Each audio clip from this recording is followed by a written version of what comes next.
새벽에는 예수님을 붙드는 믿음이라는 제목으로 말씀을 전하도록 하겠습니다.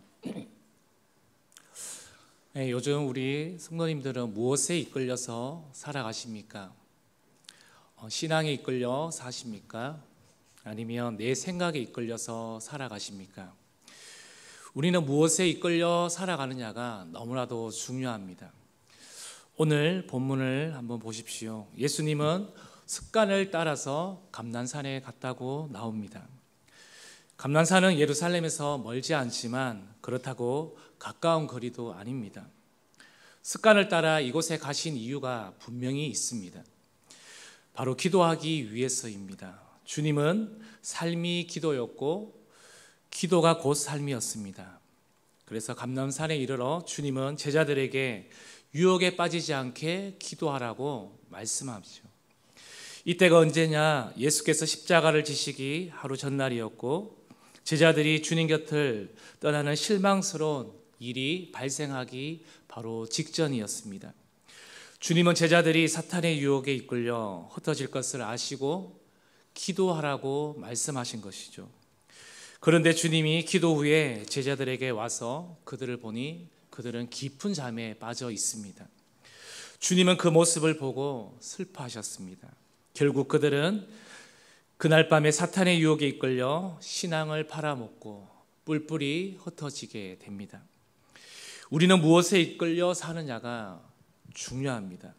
사탄에 이끌려 사느냐 아니면 믿음에 이끌려 사느냐, 평생 동안 우리가 긴장하며 선택에 신중해야 합니다. 만약 믿음에 이끌려 살면 신앙이 점점 안정되고 견고해집니다. 하지만 사탄에 이끌리면 신앙이 점점 무너지고 기쁨도 감사도 행복도 잃어버리게 됩니다. 지금 이런 일은 현재 진행형입니다. 신앙생활 하다가 얼마나 많은 사람들이 사탄에 이끌려서 그들의 신앙이 무너지는지 모릅니다. 저는 여러분들을 오직 믿음에 이끌려서 하나님을 영화롭게 하고 삶과 신앙이 든든히 세워지기를 주님의 이름으로 축복합니다. 첫 번째입니다. 끝까지 참는 믿음입니다. 오늘 본문을 보면 주님이 참혹한 십자가의 길을 가시기 전날 밤을 보여주고 있습니다. 그런데 주님은 믿음에 이끌려 이 십자가의 길을 아름다운 승리로 완성하지요. 우리가 알다시피 주님이 지신 십자가의 길은 매우 중요합니다. 온 인류를 죄악에서 건지기 위한 사명의 길이었죠. 이 참혹한 십자가의 길을 가는 것이 결코 쉬운 일이 아닙니다. 그럼에도 주님은 오직 믿음에 이끌려 참고 인내하시며 십자가의 길을 완성하셨습니다. 한마디로 내가 끝까지 참으리라 하는 심정으로 십자가를 지셨습니다.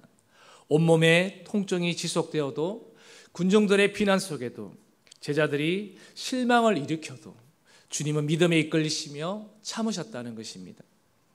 성경은 주님의 십자가의 길이 얼마나 많은 인내가 필요한지를 우리에게 말씀하고 있지요. 우리가 너무 잘 아는 히브리서 12장 2절 말씀에도 믿음의 주여 또 온전케 하시는 이 예수를 바라보자.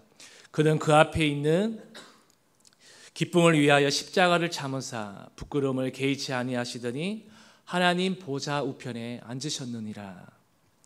주님은 십자가의 부끄러움을 개의치 않으셨다고 말씀합니다. 그 덕에 주님은 기쁨을 얻으셨고 바로 하나님 우편에 앉으셨습니다. 성경은 이런 예수를 바라보라고 계속적으로 말씀합니다. 주님이 믿음에 온전히 이끌려 십자가의 길을 견디실 것처럼 우리 또한 참고 견디는 믿음의 신앙의 길을 온전히 걸어가시기를 바랍니다. 신앙생활도 마찬가지입니다. 사무엘상 30장에 보면 다윗이 사울에게 쫓겨다닐 때였습니다. 다윗이 부하들과 함께 3일간 외출을 하고 시글락에 돌아오니 아말렉 군사들이 그곳에 와서 불을 태우고 가족들을 끌고 간 사건이 있었지요. 부하들은 소리를 높여 울더니 이 모두가 다윗 때문이라며 다윗을 죽이려 했습니다. 부하들은 믿음이 아닌 감정에 이끌려 있었기 때문에 그렇습니다. 참을 줄도 인내할 줄도 몰랐습니다. 하나님께 물을 줄도 몰랐고 다만 다윗에게 원망의 화살만 돌렸을 뿐입니다. 감정으로 반응하여 사태를 더욱더 악화시켰다는 것이죠. 하지만 다윗은 어떻습니까? 다윗은 그들의 원망을 듣고도 참고 하나님 앞에 가서 어떻게 했다고요? 간절히 기도했습니다. 바로 믿음에 이끌렸기 때문에 그렇습니다. 결국 응답을 받아 적진이 어디에 있는가를 알아내고 아멜렉을 쳐부수고 그들의 가족들을 모두 구해낸 승리로 이끌게 되었지요. 다윗 한 사람이 믿음에 이끌리니 공동체 전체가 승리의 승전가를 부를 수 있었습니다. 우리 그리스도인들은 항상 믿음에 이끌려야 합니다. 이를 위하여 어떤 어려움이 있어도 우리는 참고 견디는 신앙이 필요합니다. 어제 난 예배에 믿음의 정상을 향하는 이삭을 담임 목사님께서 말씀하셨습니다. 이삭은 그랄 지방에 정착하여 힘들어 우물을 팠는데 그랄 사람들이 그 우물을 우리 조상들 것이라며 내놓으라고 했습니다. 이삭은 속에서 부글부글 끓어올랐지만 참고 또 그곳과 좀 떨어진 곳에서 우물을 팠는데 또 어떻게 했나요? 그 우물을 또 빼앗아 갑니다. 이삭은 또 참고 참았습니다. 그리고 세 번째 우물을 팠는데 가장 많은 수량의 물이 나왔고 그날 사람들도 더 이상 이삭에게 시비를 걸지 않았습니다. 만약 이삭이 참지 않았더라면 어떤 일이 일어났을까요? 서로 칼부림이 일어났지 않았을까요? 그리고 돌이킬 수 없는 상처를 서로 주고받았을 것입니다. 그러나 믿음에 이끌려 참았더니 더 큰 복을 경험하게 되었습니다. 성경은 우리가 믿음에 이끌려야 승리한다고 얼마나 많은 성경 본문에 말하고 있는지 모릅니다. 사랑하는 성도님들, 우리가 신앙생활에 있어서 믿음에 이끌리는 대신 사탄에 이끌리면 우리는 돌이킬 수 없는 불행을 맞을 수 있다는 것을 기억하시고 또 우리 판단이 흐려질 수밖에 없다는 것을 기억하십시오. 마음 가는 대로 반응하면 신앙과 삶이 무너질 수 있습니다. 그래서 믿음에 이끌려야 우리는 그동안 쌓은 아름다운 덕을 지켜나갈 수 있음을 기억하시기를 바랍니다. 예수님을 붙드는 믿음 두 번째는요, 날마다 죽는 믿음입니다. 예수님은 제자들에게 기도하라고 말씀하시고 다시 와보니 어떻게 되었다고 합니까? 그들은 쿨쿨 잠을 자고 있었습니다. 하가 날 만토하였지만 주님은 제자들을 깨워서 다시 기도하라고 명령하시죠. 십자가의 길을 가시는 동안 사람들이 조롱하고 무시하고 때리며 모욕했지만 어떻게 해요? 주님은 그들을 원망하지 않고 그 기도하는 길들을 계속 가셨다는 것입니다. 오히려 저들이 몰라서 그런다며 저들을 용서해 달라고까지 기도합니다. 주님은 십자가를 지시면서 마음이 불안하거나 두렵지 않았다고 나옵니다. 도망간 제자들을 미워하지 않았습니다. 자신을 버리신 하나님도 원망하지 않았습니다. 여전히 하나님을 신뢰했고 의지했습니다. 우리도 살다 보면 억울한 일을 당하거나 분노한 일들이 일어나지요. 이때 부드럽게 넘어가는 것이 중요한데 그렇게 하려면 자기의 복잡한 감정이나 생각을 내려놓는 것이 참으로 중요합니다. 교회에서 헌금하라는 말, 봉사하라는 말이 때로는 부담스럽게 들리지 않습니까? 어느 성도는 말하는 스타일이 너무나도 밉고 잘난 척하는 모습도 꼴불견이라 상대하고 싶지도 않습니다. 또 예배에 빠지지 말라, 모든 교회 훈련에 적극적으로 참여하라는 이러한 광고에 짜증나기도 합니다. 어떤 사람이 이런 일련의 일들로 인하여 불만이 많아서 그런지 얼굴이 굳어 있는 것도 볼 수 있습니다. 남들은 즐겁게 신앙생활을 잘하고 있는데 왜 나만 그렇게 화가 날까요? 한마디로 내 안에 내가 죽지 않았기 때문에 그렇습니다. 내 인간적인 생각이 살아있기 때문에 그렇습니다. 주님은 십자가의 길을 가시면서 자신의 생각, 자신의 뜻을 완전히 비우시며 이렇게 기도하라고 하십니다. 내 뜻대로 마시옵고 아버지의 원대로 되기를 원하옵나이다. 이 기도는 쉬운 기도가 아닙니다. 이것은 자신의 마음을 완전히 비우기 전에는, 자세를 완전히 낮추기 전에는 불가능한 기도입니다. 하지만 여러분들 보십시오. 마음을 낮추면 모든 것이 아름다워 보이고 귀하게 보입니다. 마음을 낮추면 헌금도 감사하며 드리게 됩니다. 봉사하라는 말에 나 같은 사람도 쓰임받게 되어서 너무나도 감사하다고 고백합니다. 상대가 기분 나쁜 말을 해도 왜 저분이 저렇게까지 말할 수밖에 없었나 하고 이해하고 받아들이게 됩니다. 예배에 빠지지 말라, 각종 성경 모임에 참여하는 소리가 나를 더 사랑해서 하는 말이구나 하며 감사하게 된다는 것이죠. 마음을 낮추면 신앙생활의 모든 것이 은혜롭고 행복해집니다. 바울은 자기의 생각이 너무 강하여 대인관계나 주님의 사역에서 걸림돌이 되는 것을 알고 자기 생각을 내려놓고자 했습니다. 그런데 이것이 자기 마음대로 되지 않습니다. 그래서 뭐라고 했습니까? 나는 날마다 죽노라 라고 말하지 않습니까? 자기 마음을 낮추고 자기 생각을 비우고자 매일 죽고자 했습니다. 오직 하나님의 마음, 하나님의 생각만을 품고 자기의 잘못되고 그릇된 생각, 편견, 오만 등 이것을 인간적인 생각을 죽이고자 날마다 자신을 죽이고자 했습니다. 우리는 내 생각이 옳다는 생각을 버리는 것이 너무 중요합니다. 불순종하려는 교만을 비우는 것도 중요합니다. 남을 무시하는 자만을 비우는 것도 중요합니다.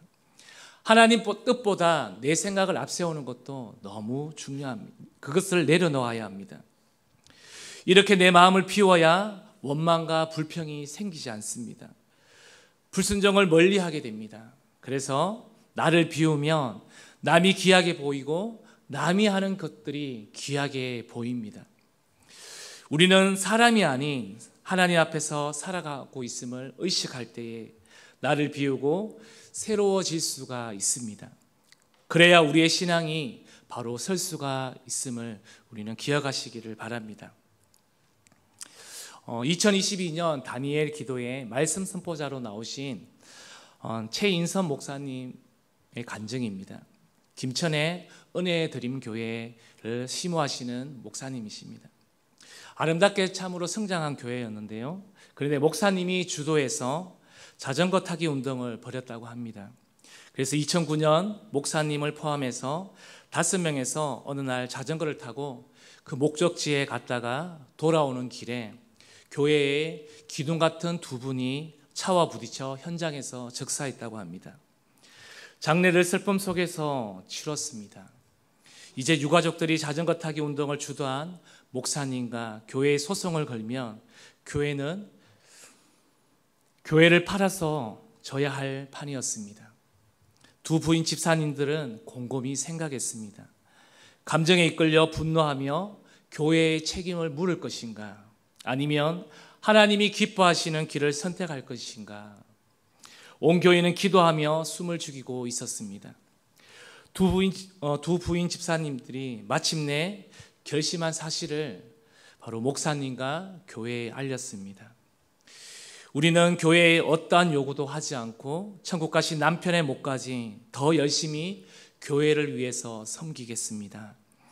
그들은 오직 하나님과 교회를 먼저 생각했고 하나님과 교회에 영광이 되는 결정을 내린 것이지요. 그렇게 결정을 내리기까지 두 집사님은 보상을 받으려는 자기들의 생각을 비웠습니다. 성도들은 그들의 아름다운 결정에 힘입어 한 마음으로 똘똘 뭉쳤고 교회는 더욱더 든든해져 갔다는 그 목사님의 간증이었습니다. 여러분들, 사탄에 이끌리면 자기만을 생각합니다. 자기 생각만이 옳다고 여깁니다. 하지만 믿음에 이끌리면 하나님과 바로 교회를 먼저 생각하게 됩니다. 나를 비우면 주변 사람들이 아름답게 보입니다. 그리고 교회 생활이 더욱더 행복해집니다. 내 생각, 내 감정, 내 마음을 비우고 하나님이 주시는 마음으로 채우시기를 바랍니다. 이렇게 살 때 가정도 직장도 그리고 교회 생활 모든 것이 물 흐르듯이 기쁩니다. 이렇게 축복 속에 살아가시기를 주님의 이름으로 축복합니다. 예수님을 따르는 믿음, 마지막 세 번째는요, 충성하는 믿음입니다. 십자가의 길은 인간의 구원을 이루는 길, 바로 사명의 길입니다. 주님은 겟세마네 기도하실 때뿐만 아니라 그 길을 피하지 않으셨습니다. 다만 함께 하시는 하나님과 당당하게 십자가의 길을 걸어가셨습니다. 인내하며 십자가의 길을 가셨습니다. 자신의 복잡한 마음을 비우며 하나님께 맡기며 십자가를 지셨습니다. 그것이 충성이었습니다. 주님은 우리에게 충성의 믿음을 먼저 보여주셨지요. 예수님이 믿음에 이끌려 충성의 길을 가셨기에 오늘 바로 저와 여러분은 그 미래의 천국으로 향하게 될 수 있게 되었지요. 하지만 사탄은 충성을 변질시켜 충성의 길에서 우리를 날마다 이탈시킵니다.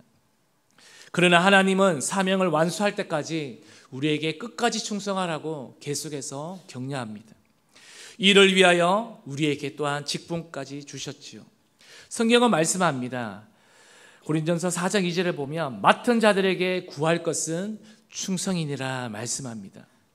성도에게 충성이 얼마나 중요한지 주님은 충성을 강조하셨지요. 신앙생활하면서 나를 구원하시고 저 천국으로 인도하시는 하나님께 충성하는 것보다 더 의미 있는 일은 없습니다. 주님은 충성으로 십자가 길을 가셨습니다. 성경에 보면 많은 사람들이 그 충성을 다했지요. 특별히 바울도 충성으로 사명을 감당했습니다. 모세도 충성으로 하나님께서 맡기신 그 사명을 감당했지요. 우리 담임 목사님께서도 다음 세대 한 영혼을 믿음과 복음으로 키워내기 위해서 지금까지 충성을 다하며 걸어가고 있지 않습니까? 성경에 나타난 아름다운 이름들은 모두가 충성했기 때문에 그렇습니다. 충성이 어떻게 끝까지 가능했을까요? 하나님이 주시는 믿음에 이끌렸기 때문에 가능한 것입니다. 대만은 충성하다가 세상이 좋아 세상으로 가버렸습니다. 믿음이 아닌 세상에 이끌렸기 때문에 그는 따라가 버렸지요. 아나니아와 삽비라는 충성으로 성령으로 시작하였다가 그 마지막은 어떻게 되었지요? 바로 육체로 마치게 됨을 우리는 볼 수 있습니다. 믿음에 이끌리다가 중간에 사탄에게 이끌려 버렸습니다. 우리가 이 땅에 살면서 행하는 일 중에 가장 아름다운 일이 있습니다. 그것은 살아계신 하나님이 충성하느라 이제는 우리를 향해서 수고했다, 이제 이리 와서 편히 쉬어라고 부르실 때에 충성하다가 하나님 품 안에 안기는 것입니다. 우리가 충성하는 일이 때로는 무거운 짐일 수 있습니다. 그래서 한 번씩 보면 연말이 되어지면 다들 교회마다 몸살 앓는 것이 이제 좀 쉬면 안 되겠습니까? 하는 이야기들이 많은 또 목사님들 귀에 들립니다. 참으로 충성하는 것이 쉽지가 않지요. 그러나 주님께서 우리에게 그 본을 보여주셨습니다. 충성으로 사명을 감당해야 하기에 다른 사람들보다 덜 쉴 수도 있습니다. 그런데 그 충성의 믿음이 나를 천국까지 뒤에서 밀고 간다는 것입니다. 충성의 믿음으로 살지 않으면 신앙생활이 뭔가 허전합니다. 오랫동안 교회를 다녀도 충성을 모르며 믿음이 갈대처럼 흔들리는 사람들이 있습니다. 늘 자기 입장만 생각할 뿐 하나님의 관점에서 생각하는 믿음이 없기 때문에 그렇습니다. 그러나 하나님이 나를 충성하라고 세우셨다면, 믿음이 있다면 신앙을 내며 충성하시기를 바랍니다. 하나님은 이런 충성된 사람을 통하여 교회를 세워가시고 하나님이 계획하신 뜻을 이루어 가십니다. 그런 성도가 많을 때 교회는 더욱더 든든해지기 때문에 그렇습니다. 말씀을 정리하겠습니다. 예수님을 붙드는 믿음에 대해서 오늘 말씀을 드렸습니다. 기억하시기를 바랍니다. 신앙의 길은 주님처럼 참고 끝까지 견디는 것입니다. 사탄의 얄팍한 유혹에 넘어가지 마시기를 바랍니다. 신앙의 길은 주님처럼 나를 비우고 하나님의 뜻을 따르는 것입니다. 나를 내세우며 불만을 터뜨리는 사탄의 유혹에 넘어가지 않기를 바랍니다. 신앙의 길은 사명을 피하는 것이 아니라 주님처럼 힘써서 충성하는 것입니다. 바로 오늘 이 믿음을 가지고 오늘 하루 또 이번 한 주도 살아내시기를 주님의 이름으로 축복합니다. 우리 함께 말씀을 가지고 기도하도록 하겠습니다.